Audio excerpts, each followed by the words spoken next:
Miarabantsika rehetra amin'ny anaran'ny Tompo. Ahoana no ahafantarako fa hovovonjana ho any an-danitra raha ho tonga amin'ny teny ity ny Tompo, na koa hoe raha ho tonga amin'ny teny ity ny fahafatesana. Andeha ho ezahana valiana anatin'ny 2 minitra izay fantaniana izay.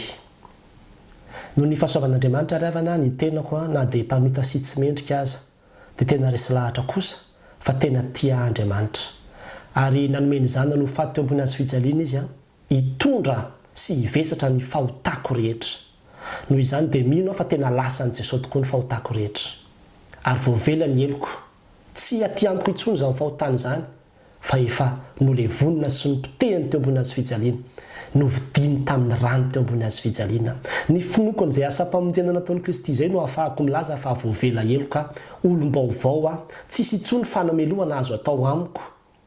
Efa vita fihavanana amin'Andriamanitra ka raha ho tonga amin'ny teny ity ary ny Tompo tsy ilay izaho mpanota intsony no hitany, fa izaho ilay olom-baovao izay manana ilay fifalian'ny voavela heloka satria voadio tamin'ny ran'i Kristy teo ambony azy fijaliana. Izay ny voalohany.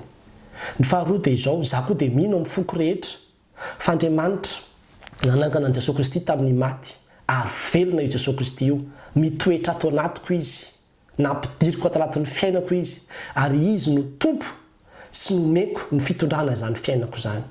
Tsy ilay izaho taloha intsony mitondra ny fiainako araka ny sitrapoko sy ny faniriako sy ny fihetseham-poko sy ny filako, fa efa izaho olom-baovao izay izy no mitarika isanandro amin'ny alalan'ny teniny, manana fifandraisana manokana aminy ary izy no manome anay ny hery ahafahako manatanteraka ny sitrapony izay tsy vitako fony izao tao amin'ny nofo taloha. Io Jesosy Kristy Tompo izay ato anatiko io no efa niteny manao hoe lalana sy fahamarinana ary fiainana izy. Izany hoe hitondra ho any amin'ny lalana marina ho any amin'ny fiainana izy. Azoko antoka izany fa ho any an-danitra raha miaraka aminy. Raha fitiniko dia izao ny finoko fa i Jesosy ny Tompoko, ny finoko fa i Jesosy ny mpamonjy ahy.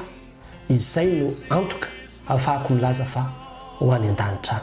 Ianao koa ry havana, iaino, raiso ho Tompo sy mpamonjy ny fiainanao Jesosy Kristy dia hiala ny tahotra ny fahafatesana, fa hipetraka ilay fiadanana ka naroviana atokavan'ny Tompo, faly ianao, vonona ianao, handray azy any amin'ny raha ho any lanitra.